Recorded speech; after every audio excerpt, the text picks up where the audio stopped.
Manuel Félix, lo primero agradecerte este rato con nosotros como presidente de la Asociación de Gancheros del Turia, ¿no? Y para comenzar yo creo que sería interesante que poder comprender, ¿no?, que la tercera capital de España, como es Valencia, ¿no?, se ha levantado con madera, ¿no? Valencia está llena de elementos arquitectónicos donde se utilizó la madera que bajaba por el Turia.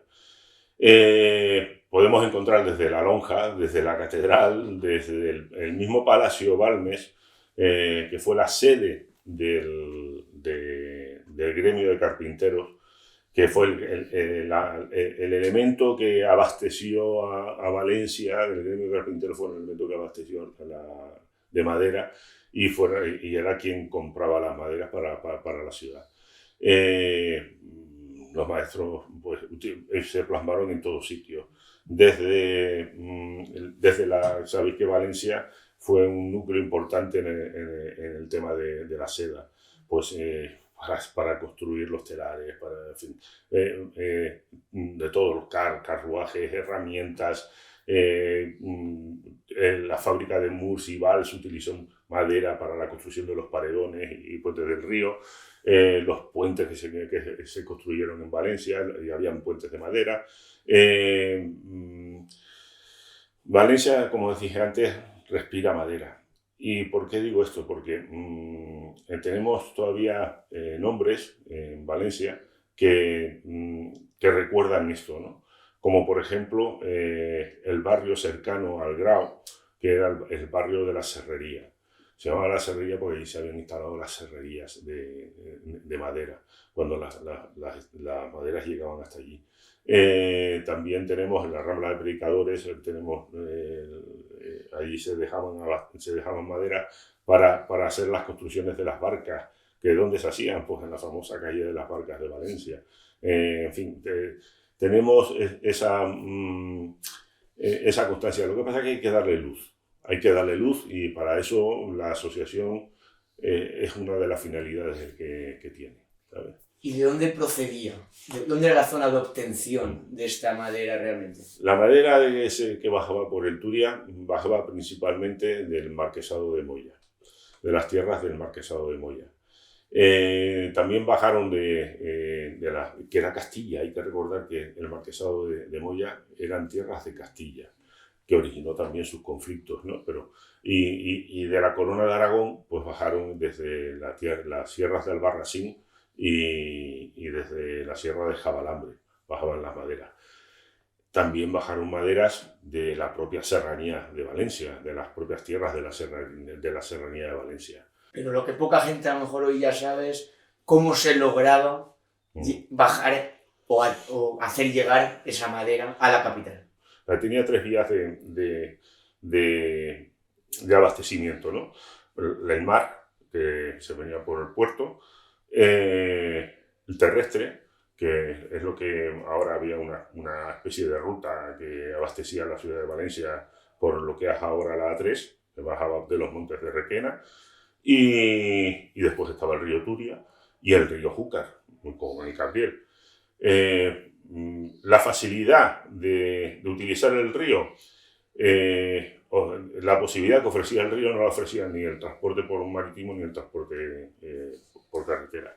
El transporte por río pues ofrecía que el esfuerzo era mínimo porque y la gran cantidad de troncos que se podían bajar.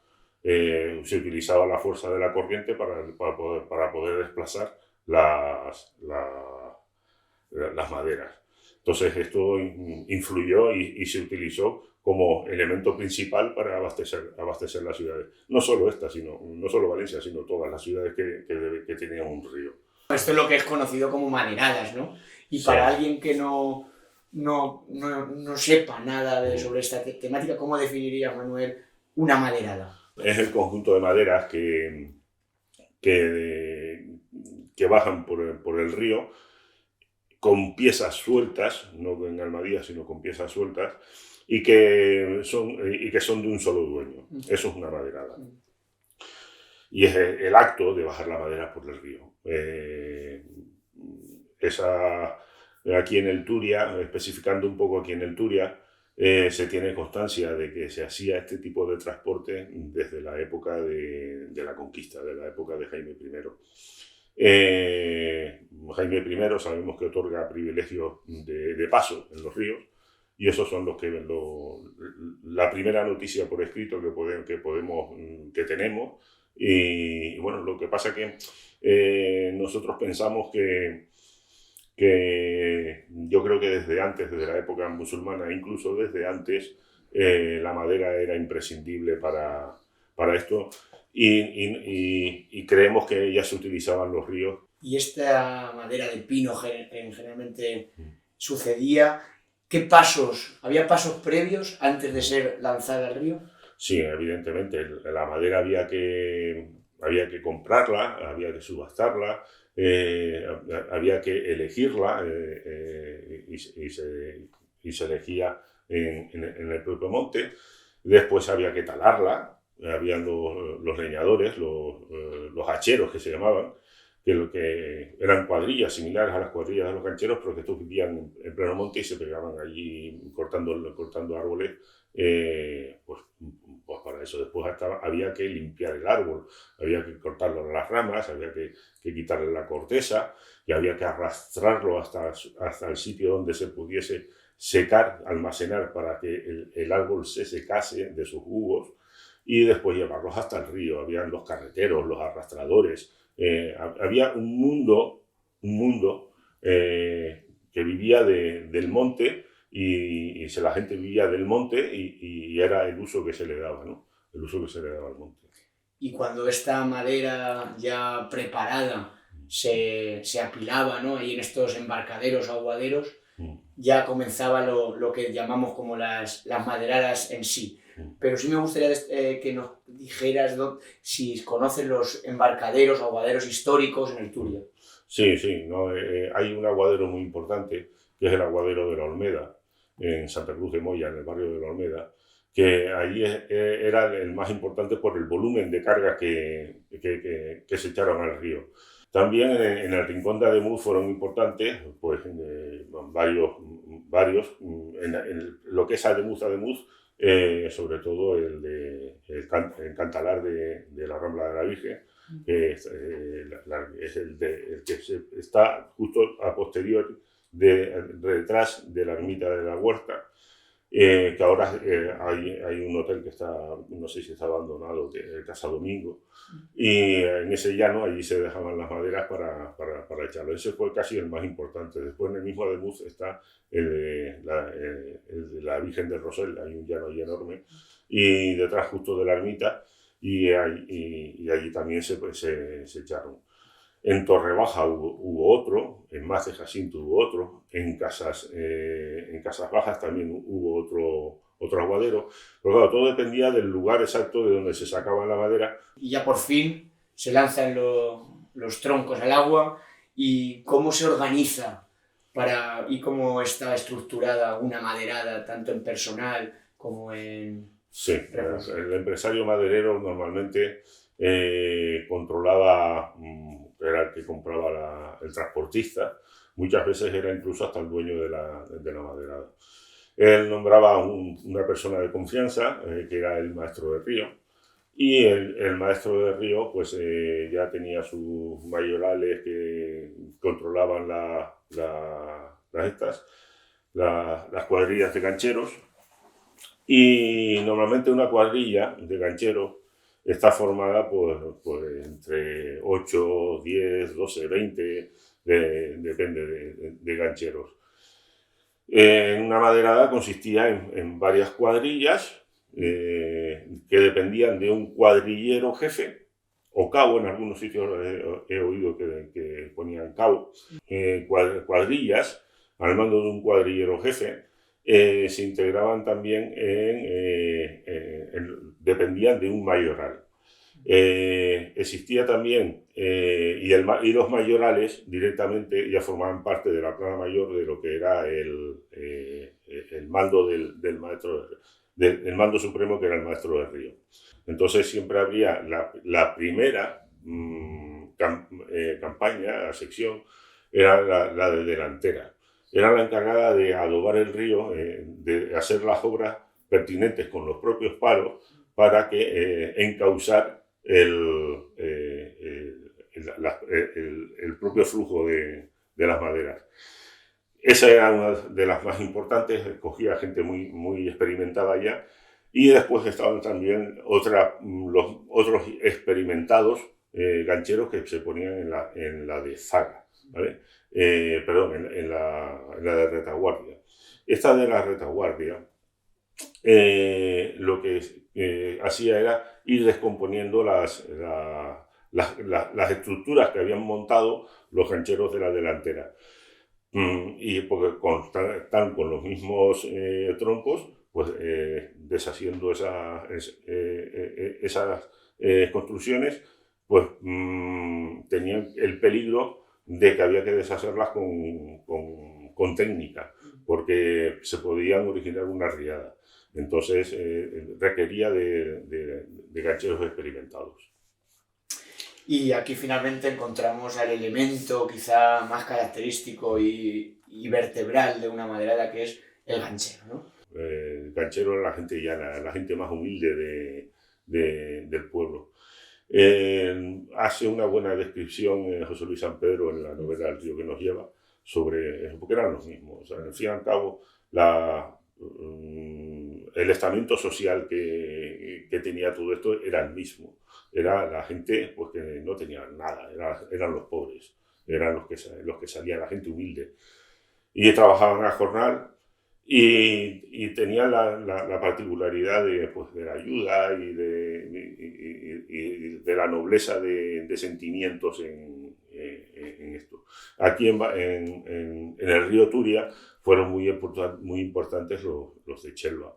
Y los de Chelva y los del vizcondado de Chelva, Chulilla, Tuejar, Titaguas, Domeño, Benajever, todos los que Ademuz, siempre cuando hablamos de esto como que Ademuz está un poco apartado. No, Ademuz aportó mucha mano de obra también al transporte de madera. Y había también un sinfín de oficios, ¿no?, asociados a estos gancheros y a las maderadas, ¿no? Sí, evidentemente. Estamos hablando de que una maderada pues podrían ser 100 hombres o hasta 1000. Llegaron a ver, 1000 hombres en el río pues implican llevar consigo una estructura de abastecimiento, en fin, de intendencia que da pie a otros oficios, como podrían ser el ropero. El ropero era un señor que llevaba cada cuadrilla, llevaba las ropas cada 15 días. Era el contacto con las familias, llevaba las ropas desde el pueblo hasta el lugar donde se encontrasen. Entonces llevaban las noticias, llevaban algún aporte económico que les hiciera falta, en fin, pues eso, entre el ropero. Podemos ver también el tendero. El tendero era el que, bueno, dentro de cada cuadrilla había el guisandero. El guisandero era un ganchero que se dedicaba a hacer el alimento, a elaborar el alimento de la jornada de la cuadrilla de gancheros. Estos tenían también la obligación de ir al tendero. El tendero era un centro, la tienda era el lugar donde se centralizaba las aportaciones de alimento a eso. Los alimentos eran escasos. Eran harina, era vino, era aceite, sal y poco más. Y bueno, pues ahí hay como unos recibos para conseguir cebollas, en fin, había otro tema que es para analizar también. Y bueno, el tendero, podemos hablar también de los broceros. Los broceros eran aquellos que para las construcciones, pero cuando pasaban la delantera por los ríos, los broceros eran aquellos gente del lugar por donde pasaban, que se apuntaban por tener un jornal ahí, y llevaban la broza. La broza servía, la broza la recogían de las orillas de los ríos y la servían pues para tapar las presas y las construcciones que hacían para la delantera, porque la utilizaban para elevar el cauce del río y así poder tener más fácil el paso de la madera. Claro, entre madera y madera, pues si vas haciendo uno de esos, pues siempre intentas colocar ramas, ramaje, follaje de lo que hay al lado del río, pues para taponar y así elevar el nivel del río. Y ahora sí, Manuel, me gustaría que hiciéramos como un paseo de la odisea que eran las maderadas a través del Turia. Entonces antes comentabas, si nos pusiéramos en este embarcadero de Ademuz, ¿no? Por ejemplo, Torrebaja, ¿qué ruta, qué paseo seguía la madera y sobre todo qué pasos se iba encontrando, qué dificultades iban sucediendo? Bueno, el río Turia es un desconocido incluso casi para los propios valencianos, ¿no? Es un río agreste, es un río rápido, es un río estrecho, no es un río amplio y también con relativa poca profundidad. Si empezamos a analizar el río desde arriba, desde Ademuz, pues la primera dificultad que nos encontramos es la de un pequeño cañón que hay justo antes de la Olmeda. Y allí hay un azud, que era el azud que ya regaba toda la huerta de Santa Cruz de Moya, pues aquello era importante porque había que salvarlo. Más adelante tenemos el estrecho de las Cabras, que junto con la Cosinilla, que son también es un estrecho bastante largo, yo creo que aproximadamente debe tener 1 kilómetro y algo, de dificultad porque va muy encajonado el río ahí. Nos encontramos con que para mí es uno de los puntos más difíciles de paso, que son los conquetes. Los conquetes, término de Titaguas, vamos, en algunos sitios he visto un topónimo que lo llama el salto del conejo. Pues se supone que un conejo podía saltar de un lado a otro de esa dificultad. Claro, si al ser muy estrecho, pues hilar y aproximadamente pues eso, 1 kilómetro de largo, pues las maderas tenían que pasar de una en una con mucha dificultad. No había donde poder guiarlas, con lo cual posiblemente tuviesen que ir solas. Y lo que pasaba en el Salto de Chulilla, que ahora después lo veremos. Entiendo yo que si había algún tapón, pues había que descolgarse con cuerdas para quitarlo. Ahí hay una anécdota relativamente reciente, cuando hablamos de maderada, que es la que cuenta Constancio Martínez en uno de sus versos, que por lo visto a la gente de Titagua se le cayó lo que tenía preparado, se le cayó de madera, se le cayó al río, y en un día de lluvia, de avalancha, pues se estancaron en los conquetes y llamaron a una cuadrilla de gancheros de calle a salvarlos, a quitarlos y poder pasar la madera.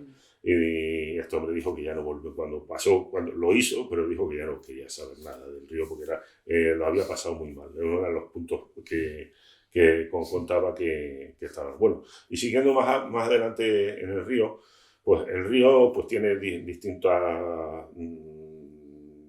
que tiene el puente del Marqués, el vado de Moya, pues encontramos el famoso Salto de Chulilla, que en el Salto de Chulilla pues acantilados de casi 200 metros de profundidad y no tener orillas, pues la madera tenía que ir sola. Al tener que ir sola, pues si hubiese algún atranco o lo que sea, había que descender de lo alto y pues con la herramienta que tenían las hachas y los ganchos, pues romper el atasco. Y eso era muy peligroso porque una vez quitases el atasco, claro, como si a veces un grifo de golpe, pues sale todo el agua y te puede llevar, en fin, porque aquellos tenían con las cuerdas, las maromas que utilizarían, pues imaginaros, 200 metros de altura, bajan abajo, ya simplemente el que esté arriba, le cuesta ver al que está abajo, en fin, es complicado todo. Es considerado como uno de los puntos más temidos, ¿no? Sí, no, pero más temido no solo aquí en Valencia, sino en todos los sitios. O sea, en todos los sitios que se refieren a esto, Chulilla es un sitio muy, muy, muy peculiar para esto. Y ya una vez se baja salen de ahí, ya el río ha cambiado totalmente. Se me ha olvidado un sitio difícil que es en Ombra y es poco conocido, que son que es la Hoz del Cañar en Benajeda. Ya ha pasado el pantano. Y ya nos encontramos aquí, prácticamente aquí en Gestalgar, después de Chulilla, y aquí ya el río se nos vuelve fácil, es ancho, la corriente es suave y bueno, pues aquí según cuentan los mayores, han dejado constancia de que las maderas paraban en la ermita de los Santos de Piedra, Don Guiserén, y ahí pues se daban gracias a que no que no había habido ninguna desgracia en Chulilla. También se menciona, pero ya no son pasos tan complicados, ¿no? El estrecho de los Azudes y Peñamaría. Sí, no, o sea, Peñamaría era un referente. Peñamaría, yo me imagino bajando por el río, pues, al estar por allí y hacer las rutas que he hecho, yo me imagino que al dar la vuelta y encontrarse Peñamaría es a lo que se referían los gancheros. Decían, ya tenemos las banderas, ya hemos llegado, ¿no? Yo creo que a eso es a lo que se referían con Peñamaría. Peñamaría es una roca inmensa y yo creo que se les alegraba el corazón al verla, ¿no? Cuando se llegase allí. Bueno, y ya después empezamos con la otra parte del río, que es la parte suave, pero no llena de dificultades. Claro que había dificultades. Habían las dificultades, las acequias de la Vega de Valencia.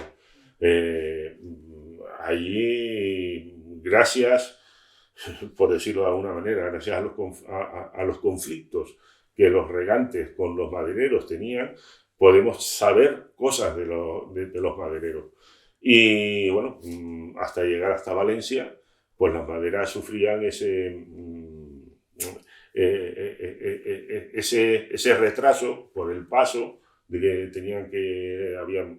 tenían sus normas y sus leyes, y por ejemplo que había que avisar con 3 días de antelación a los acequieros para que fuesen los jurados allí y viesen la gente de las acequias para que controlasen el azul, para tomar lo que se llamaba la visura. La visura era el comprobar el estado antes del paso de las maderas del azud.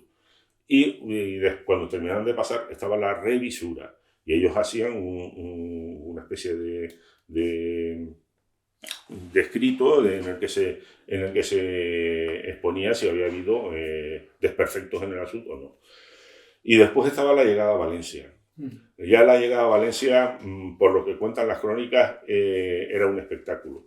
La gente salía entera a recibir a los madereros. Era pues, como una fiesta el ver a los madereros llegar al puente de San José o al puente de la Trinidad a descargar las maderas. Las maderas se descargaban pues dependiendo de la época en la que estemos hablando. Cada vez se descargaron más al interior. Empezaron descargándose en el Grau, cerca de la playa, después en el Llano del Real, más adelante ya en el Puente de la Trinidad, después en el Puente de San José, y las últimas que se hicieron se descargaban en el Puente Nuevo, el Puente de San José.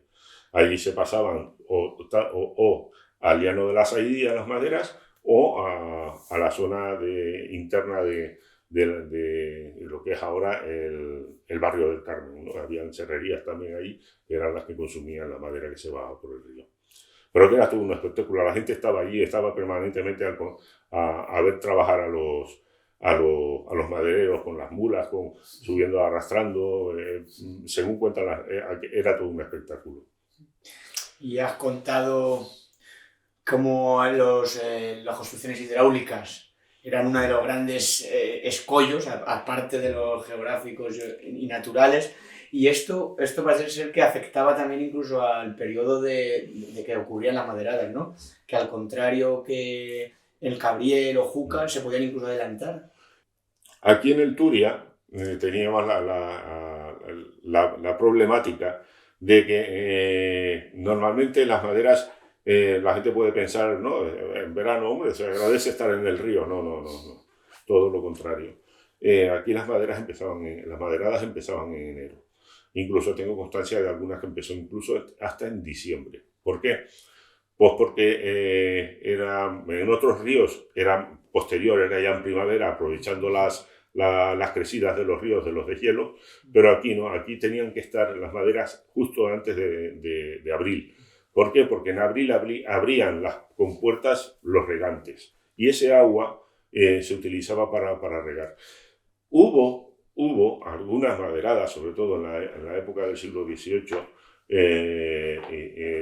referente a cuando se utilizaban las maderas para la Real, se iban a Cartagena para la Real Armada.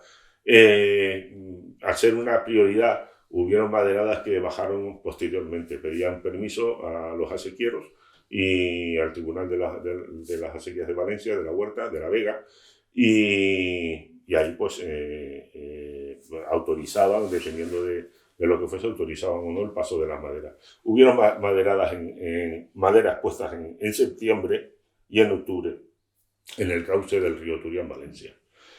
Cosa que por un lado era peligroso por las crecidas y las tormentas de otoño. Y eso pues originó algún tipo de problema también.